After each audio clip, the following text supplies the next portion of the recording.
എല്ലാവർക്കും നമസ്കാരം. ഇന്ന് നമുക്ക് മട്ടൺ സ്റ്റൂ എങ്ങനെയാണ് വളരെ ടേസ്റ്റി ആയിട്ട് തയ്യാറാക്കുന്നത് നോക്കാം. നമ്മൾ ഇതിന് മുൻപ് ചിക്കൻ സ്റ്റൂ അപ്ലോഡ് ചെയ്തിട്ടുണ്ട്, അതുപോലെ തന്നെ എഗ് സ്റ്റൂ അപ്ലോഡ് ചെയ്തിട്ടുണ്ട്, അപ്പോൾ ഫിഷ് മോളി ഉണ്ട്, അതുപോലെ തന്നെ ചിക്കൻ മോളി പല ടൈപ്പിലുള്ളത് നമ്മൾ അപ്ലോഡ് ചെയ്തിട്ടുണ്ട്. അപ്പോൾ അതൊക്കെ കണ്ടു നോക്കിയിട്ടില്ല, അതൊരു കണ്ടു നോക്കണം.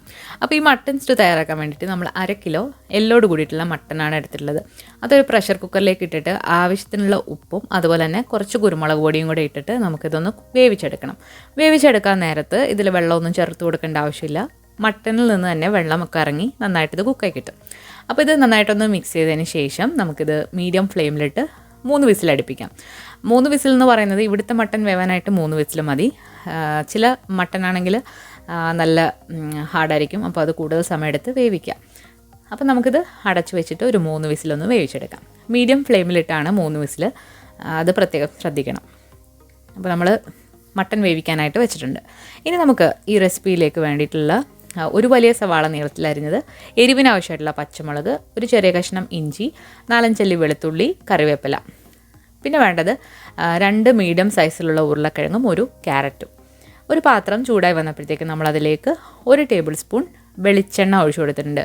ഈ റെസിപ്പി വെളിച്ചെണ്ണയിലോ നെയ്യിലോ ബട്ടറിലോ ചെയ്തെടുക്കാം. ഇനി ഇതിലേക്ക് 3 ഏലക്ക, ഒരു കറുവാപ്പട്ട, 3 ഗ്രാമ്പൂ, ഒരു തക്കോലത്തിൻ്റെ പകുതി. ഇതിലേക്ക് നിങ്ങൾക്ക് ബേ ലീഫൊക്കെ വേണമെങ്കിൽ അതും ഇട്ട് കൊടുക്കാവുന്നതാണ്. അതൊന്ന് മൂത്ത് വന്നു കഴിഞ്ഞാൽ നമ്മൾ നേരത്തെ അരിഞ്ഞു മാറ്റി വെച്ചിരിക്കുന്ന സവാള, ഇഞ്ചി, വെളുത്തുള്ളി പൊടിയായിട്ട് അരിഞ്ഞത്, പച്ചമുളക്, കറിവേപ്പില ഇത്രയും കൂടി ഇട്ട് നമുക്കൊന്ന് വഴറ്റണം. ആദ്യം നമ്മൾ പച്ചമുളകും ഇഞ്ചി, വെളുത്തുള്ളി, കറിവേപ്പില ഇട്ടൊന്ന് മൂപ്പിച്ചെടുക്കുക. അതിനുശേഷമാണ് സവാള ഇട്ട് കൊടുക്കുന്നത്. ഈ റെസിപ്പിക്ക് എരിവ് കൊടുക്കുന്നത് പച്ചമുളകും കുരുമുളക് പൊടിയുമാണ്. അപ്പോൾ പച്ചമുളക് നിങ്ങളുടെ എരിവിനനുസരിച്ചിട്ട് ഇട്ട് കൊടുക്കാവുന്നതാണ്. അപ്പോൾ ആദ്യം തന്നെ ഇഞ്ചി, വെളുത്തുള്ളി, പച്ചമുളക് നന്നായിട്ടൊന്ന് മൂപ്പിച്ചെടുക്കാം. അതിൻ്റെ പച്ചമണം ഒന്ന് മാറി വന്നു കഴിഞ്ഞാൽ നമുക്കിതിലേക്ക് സവാള ഇട്ട് കൊടുക്കാം. സവാള ഇട്ട് കൊടുത്തിട്ടുണ്ട്. ഇതിലേക്ക് കുറച്ച് ഉപ്പും കൂടി ഇട്ടിട്ട് സവാള നന്നായിട്ടൊന്ന് വഴറ്റിയെടുക്കാം. ഈ സവാള ഒരുപാടങ്ങ് ബ്രൗൺ ഒന്നും ആകണ്ട. അതിന് മുൻപായിട്ട് തന്നെ നമ്മൾ ഇതിലേക്ക് ഉരുളക്കിഴങ്ങും ക്യാരറ്റ് ഇട്ട് കൊടുക്കുക. സവാള ഒന്ന് വാടി വന്നപ്പോഴാണ് അതിട്ട് കൊടുത്തിട്ടുള്ളത്. അത് നന്നായിട്ടൊന്ന് ഇളക്കി യോജിപ്പിക്കുക. ഇനി നമ്മൾ ഇതേ സമയം നേരത്തെ വേവിക്കാൻ വെച്ചിട്ടുള്ള മട്ടൻ വെന്ത് വന്നിട്ടുണ്ട്. അപ്പോൾ അത് തുറന്നിട്ട് അതിൻ്റെ ആ സ്റ്റോക്കും അതുപോലെ മട്ടനും കൂടെ ഇതിലേക്ക് ഇട്ട് കൊടുക്കുക. ഇനി ഈ മട്ടനും ഉരുളക്കിഴങ്ങും ക്യാരറ്റും എല്ലാം കൂടി കിടന്നിട്ടാണ് വേവാൻ പോകുന്നത്. മട്ടനങ്ങ് ഒരുപാടങ്ങ് വെന്ത് അളിഞ്ഞിട്ടൊന്നുമില്ല, 1/4 പരുവം വേവാണ്. ഇനി ഇതിൽ കിടന്നാണ് ബാക്കി വെന്ത് വരുന്നത്. അപ്പോൾ ഈ ഉരുളക്കിഴങ്ങും ക്യാരറ്റും ഒക്കെ നന്നായിട്ട് വെന്ത് വരുന്ന വരെ ഇത് നമുക്കൊന്ന് വേവിക്കാം. ഇനി ഇതിലേക്ക് നമ്മൾ തേങ്ങയുടെ 2ാം പാല് ചേർത്ത് കൊടുക്കാം. തിന്നായിട്ടുള്ള തേങ്ങാപ്പാലാണ്. അത് നിങ്ങളുടെ ഇഷ്ടത്തിനനുസരിച്ച് ചേർക്കാം. ഞാനിവിടെ 1 കപ്പാണ് ചേർക്കുന്നത്. അപ്പോൾ നിങ്ങളുടെ കറിയുടെ കൺസിസ്റ്റൻസിക്ക് അനുസരിച്ചിട്ട് ഇതിൻ്റെ അളവ് തീരുമാനിക്കാം. ഞാനിവിടെ കുറച്ച് ചാറോട് കൂടിയിട്ടാണ് ഈ കറി ചെയ്തെടുക്കുന്നത്. ഇതിലേക്ക് ആവശ്യത്തിനുള്ള ഉപ്പിട്ട് കൊടുക്കാം.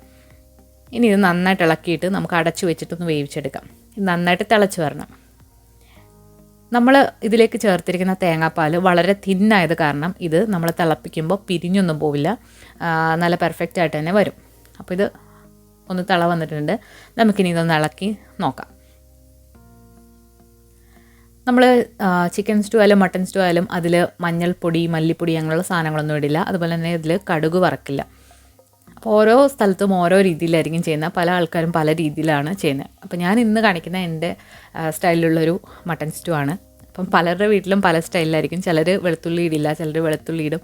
അപ്പോൾ അതൊക്കെ ഓരോരുത്തരുടെ ഇഷ്ടമാണ്. അപ്പം ഞാനിവിടെ കാണിക്കുന്നത് എൻ്റെ സ്റ്റൈലിലുള്ളതാണ്. അപ്പോൾ നമ്മുടെ മട്ടൺ സ്റ്റൂ ഇവിടെ നന്നായിട്ട് തിളച്ച് വന്നിട്ടുണ്ട്. അപ്പോൾ തിള വന്നു കഴിഞ്ഞിട്ട് നമുക്കൊന്ന് നോക്കാം ഈ ഉരുളക്കിഴങ്ങൊക്കെ നന്നായിട്ട് വെന്ത് വന്നിട്ടുണ്ടോ എന്ന്.